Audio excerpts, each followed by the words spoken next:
പ്രസവശേഷം വയറ് കുറക്കാൻ പാടുപെടുകയാണോ നിങ്ങൾ? ഞാൻ ഈ വീഡിയോയിൽ ചെയ്യുന്ന ലളിതമായിട്ടുള്ള 5 യോഗ പോസ്റ്റേഴ്സ് നിങ്ങളുടെ അബ്ഡോമിനൽ മസിൽസിനെ സ്ട്രെങ്തൻ ആക്കാനും അതുമൂലം വയറ് കുറക്കാനായിട്ട് സാധിക്കും. സിസേറിയൻ കഴിഞ്ഞവർ ഈ യോഗ പോസ്റ്റേഴ്സ് ചെയ്യണമോ വേണ്ടയോ, അവരെ എപ്പോൾ ചെയ്യണമെന്നുള്ളത് കൂടി ഞാൻ ഈ വീഡിയോയിൽ പറയുന്നുണ്ട്. നമസ്തേ, ഞാൻ സന്തോഷ്. എല്ലാവർക്കും ഇൻസൈറ്റ് ഹാപ്പി ലൈഫ് യോഗ സ്റ്റുഡിയോയിലേക്ക് സ്വാഗതം. പ്രസവശേഷം വയറ് വയ്ക്കുന്ന ഒരു പ്രവണത സ്ഥിരമായി കാണുന്ന ഒന്നാണ്. അത് കുറയ്ക്കുന്നതിന് വേണ്ടി നമുക്ക് ചെയ്യാവുന്ന ലളിതമായിട്ടുള്ള യോഗ പോസ്റ്റേഴ്സ് ആണ് ഞാൻ ഈ വീഡിയോയിൽ ഉൾക്കൊള്ളിച്ചിരിക്കുന്നത്. നമുക്കപ്പോൾ അതിലേക്ക് പോവാം. ആദ്യം നമുക്ക് മാർജാരാസന ചെയ്യാം. അതിനായിട്ട് വജ്രാസനത്തിലിരുന്ന് കൈകൾ ഒരു മുഴം അകലത്തിൽ വെച്ച് കൈകൾ കുത്തി ഇതുപോലെ നിവർന്നു നിൽക്കുക. അതിനുശേഷം ശ്വാസമെടുത്ത് തല സാവകാശം മുകളിലേക്ക് ഉയർത്താം. ശ്വാസം കളഞ്ഞുകൊണ്ട് ഇതുപോലെ മുതുക് മുകളിലേക്ക് ഉയർത്തി കൊണ്ടുവരിക. വീണ്ടും ശ്വാസമെടുത്ത് തല മുകളിലേക്ക് ഉയർത്താം. ശ്വാസം കളഞ്ഞ് മുതുക് ഉയർത്തി കൊണ്ടുവരാം. നട്ടെല്ലിന് നല്ല വഴക്കത്തിനും വയറ്റിലെ പേശികൾക്കും വളരെ നല്ലതാണ്.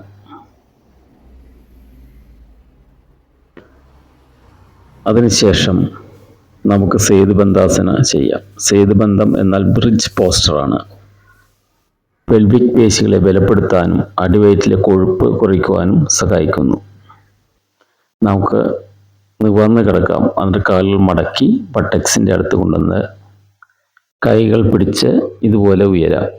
കൈകൾ കാലുകളിൽ പിടിക്കുവാൻ ബുദ്ധിമുട്ടുണ്ടെങ്കിൽ പറ്റുന്ന പോലെ ചെയ്യുക. പൊസിഷനിൽ 30 സെക്കൻഡ്സ് സ്ഥിതി ചെയ്യാം, നോർമൽ ബ്രീത്തോടു കൂടി.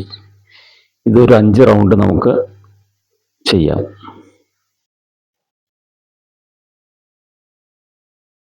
അതിനുശേഷം നമുക്ക് ഭുജംഗാസന ചെയ്യാം. ഭുജംഗം എന്നാൽ കോബ്ര പോസ്റ്ററാണ്.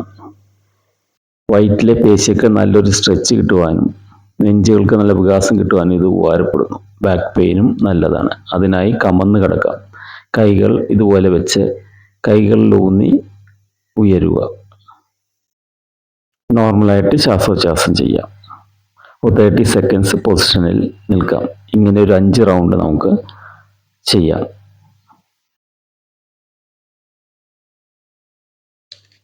അതിനുശേഷം നമുക്ക് ബാലാസന ചെയ്യാം. ബാലാസന എന്ന് പറഞ്ഞാൽ ചൈൽഡ് പോസ്റ്ററാണ്.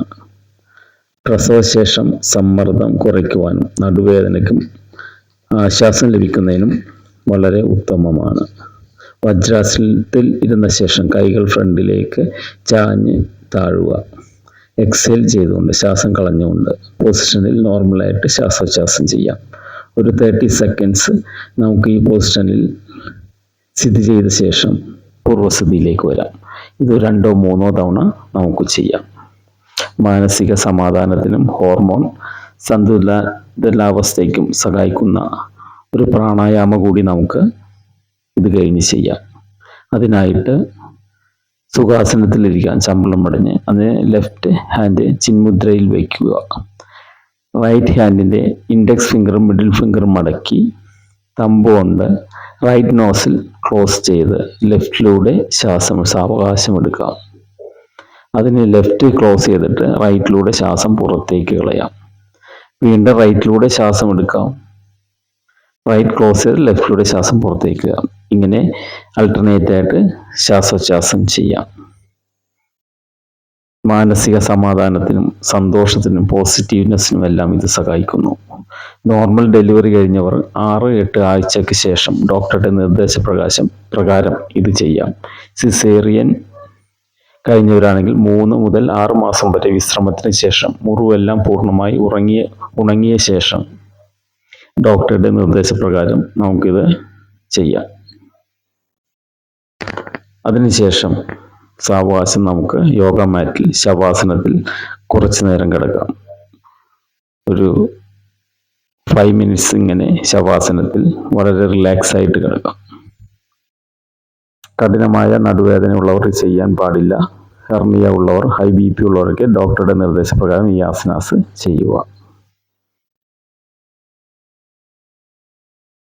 ഈ വീഡിയോ ഇഷ്ടപ്പെട്ടെങ്കിൽ നിങ്ങളുടെ സുഹൃത്തുക്കൾക്ക് ഷെയർ ചെയ്യാനും സബ്സ്ക്രൈബ് ചെയ്യാനും മറക്കല്ലേ. ഈ വീഡിയോ നിങ്ങൾക്ക് ഇഷ്ടപ്പെട്ടെങ്കിൽ നിങ്ങൾ ലൈക്ക് ചെയ്യുക, നിങ്ങളുടെ സുഹൃത്തുക്കൾക്ക് ഷെയർ ചെയ്യാനും കൂടുതൽ യോഗ സംശയങ്ങൾക്ക് ഈ യോഗയിൽ കാണിച്ച യോഗയെക്കുറിച്ചോ അല്ലെങ്കിൽ മറ്റെന്തെങ്കിലുമായുള്ള സംശയങ്ങൾ ഉണ്ടെങ്കിൽ കമന്റ് ചെയ്യാൻ നിങ്ങൾ മറക്കരുത്. തുടർ വീഡിയോയിൽ നമുക്ക് വീണ്ടും കാണാം. നന്ദി.